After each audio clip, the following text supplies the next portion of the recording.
Hello everyone and welcome back to another video. Today I want to show you some fantasy books that I feel like are just not talked about on YouTube enough, on BookTube in general. I love a lot of fantasy books that are talked about, Game of Thrones for example, but I feel like there are definitely some that I never hear about but I have loved for years. So the first one that I want to talk about is a series, and it was written in kind of the early to mid 2000s, and it is going to be right over here because I don't actually own those books but I love them, and it is the Troy Game series by Sarah Douglas.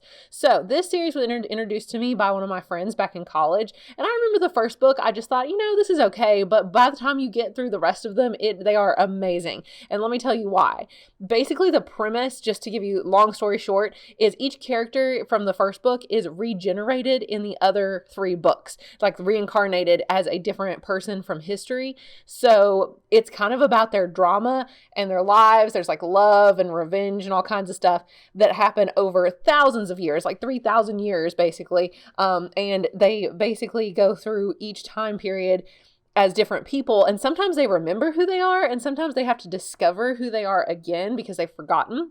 And I think this makes it super unique. And I'll just tell you a little bit of what it's about. I wrote this down because I knew I would forget. But basically, it starts out, the first book is in about 1000 BC.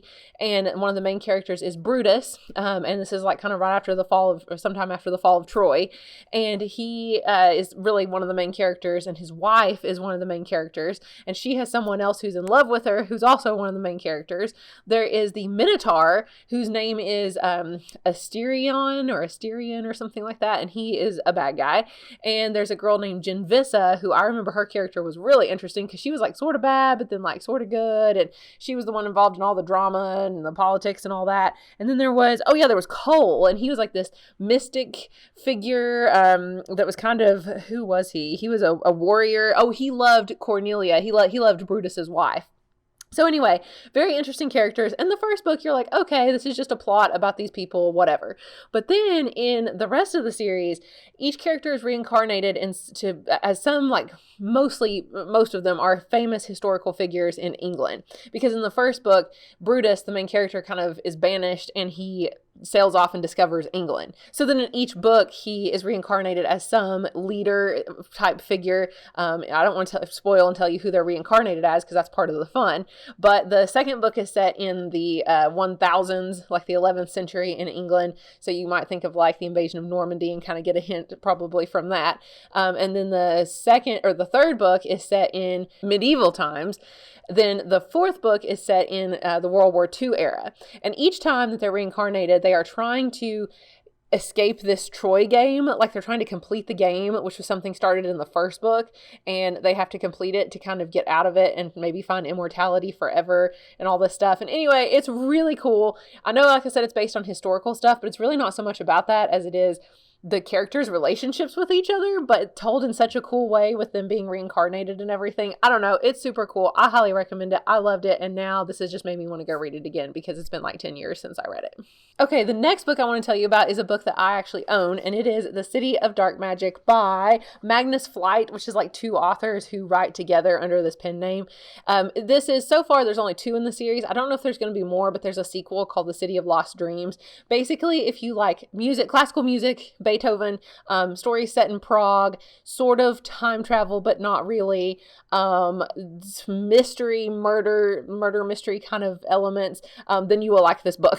So this kind of has it all. And I looked on Goodreads and it only has like a 3.58 or 3.48 or something stars on Goodreads. And I'm shocked because I actually really enjoyed this book. It's not what I expected. It's about a girl who is studying, or she's like transcribing, I guess is the word, Beethoven's works, and she took this over in Prague, this job, because the professor who was doing the job died. But when she gets there, she realizes that there's more to his death, so she is investigating her mentor's death, and there's a prince that she meets, there's a dwarf who is like very mysterious and has something really going on with him that's magical that she meets, which I know sounds really weird, but it's really cool. And she is really obsessed with it's called Immortal Beloved, which is Beethoven in real life. It was like Beethoven's mysterious lover that nobody knows who it was, who he wrote notes, like letters to. and he called her Immortal Beloved. And so no one knows who this person was that he was writing to. So she's trying to figure that out as well. In addition to investigating her boss's death, she's also investigating, finding clues as to who Beethoven's Immortal Beloved was.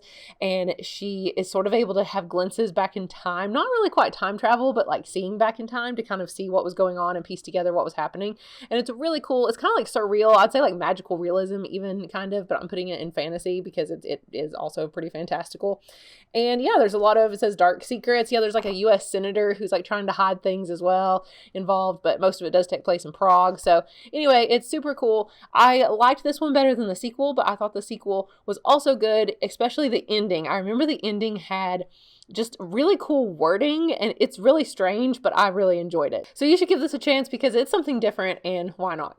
Okay, the next book I want to tell you about is a young adult fantasy. So the next two are actually going to be young adult. And so this book is called Reign the Earth by, I have to look because I already forgot, A.C. Goffen, I don't know how you would say that. Gaughen. Anyway, it's in a series called The Elemente, and it's the first one in the series. I know that there's a second one out, but I don't think that there's anything beyond that. I haven't read the second one yet, but I definitely need to. So this book is high fantasy, and it's set in another world. I don't really remember too much about it, honestly. I know that I loved it, but it's been so long since I've read it, like years. So I want to read you just the really brief description. I promise it's short. It says, Shalia is a proud daughter of the desert, but after years of devastating war with the adjoining kingdom, her people are desperate for peace. Willing to trade her freedom to ensure the safety of her family, Shalia becomes queen of the Bonelands. But she soon learns that her husband, Calix, and I remember she's like forced into marrying him, kind of. She definitely didn't want to marry him, but she did it for like peace for their nations or whatever. But her husband is motivated only by his desire to exterminate the Elemente, mystical, I think I just made up a word. Mystical people who can control earth, wind, air, and fire. Even more unsettling are Shalia's feelings for her husband's brother, which unleash a power over the earth she never knew she possessed. A power that could get her killed. So she is one of these Elemente, obviously, and she does have this earth power, and she kind of learns that really early on, so it's not a spoiler. But obviously her husband wants to kill all of these people with this power, so that's a problem. Yeah, she has feelings for his brother, who's like way cooler and nicer, because her husband's really mean. He's kind of like Joffrey in Game of Thrones, if you know what I'm talking about. So I highly recommend this. It was really unique, I thought, for a young adult fantasy. It really stood out. It sounded more like adult fantasy to me, so just with a younger protagonist, and maybe that's why I really liked it. All right, the next book I want to talk about is another young adult fantasy. I'm going to call it fantasy, but maybe it is sort of more sci-fi. I've talked about it in another video, so I'm honestly not going to say much about it here, but it is Neverworld Awake by Marisha Pessl, I guess is how you say it. And it's basically about a girl who is trying to kind of solve a past mystery of her boyfriend who died tragically like a year before.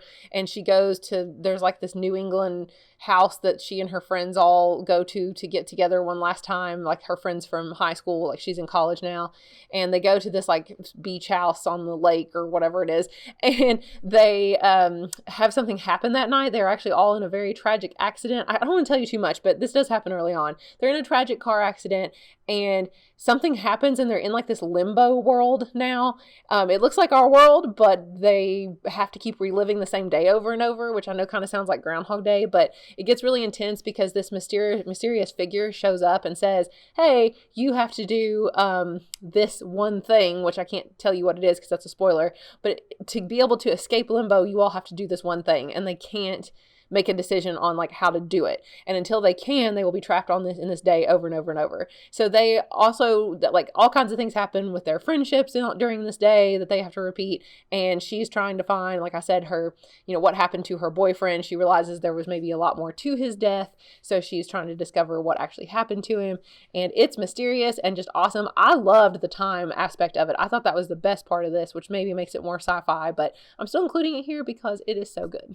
Lastly, I do want to talk about one last author, and that is Anne Rice. So I know I've talked about Anne Rice a lot on this channel before. I've talked about the Vampire Chronicles a little bit. I've talked a lot about The Witching Hour and the Mayfair Witch series. So Anne Rice, I don't know where she is on BookTube. Maybe one of you guys can tell me, but no one ever talks about her. She is my favorite author of all time ever.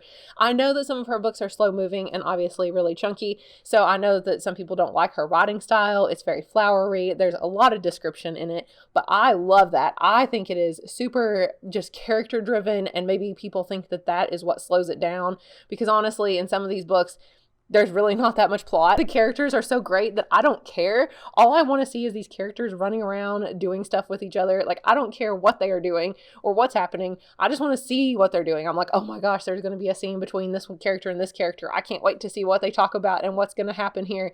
So it's definitely more about the characters for sure. But both of these series, I mean, she has a lot of other books too. I've read almost every single book she's ever written, except for just a few that she wrote under like pen names. But anyway, the Vampire Chronicles series is wonderful. I have to say that when I first started reading Interview with the Vampire, I almost stopped because I was about 50 pages in and it was describing Lestat like drinking blood out of this rat. And I was like, oh, this is so gross. But I was also a ninth grader in high school. So, you know, it was gross to me at the time for sure.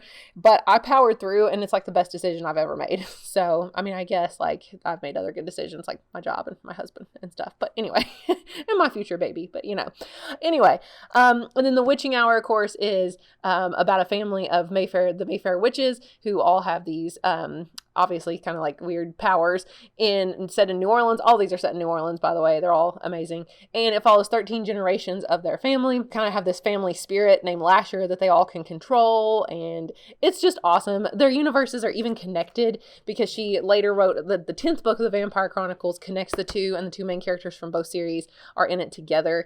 And it's really unique. So anyway, if you haven't checked out Anne Rice, just give her a try. And maybe she's not for you. I know she's not for everybody, but for me, she is my favorite author of all time, and I just don't feel like she's talked about or loved enough on YouTube, and I love her so much. I'll have to do whole videos about ranking her books or something later, but they are so amazing, and Lestat is the best character ever, let's be real. Anyway, so I hope you enjoyed this video, and maybe you learned something in here that you could read that you maybe don't hear about as much on BookTube. So thank you guys for watching, and I will see you again in the next video. Bye.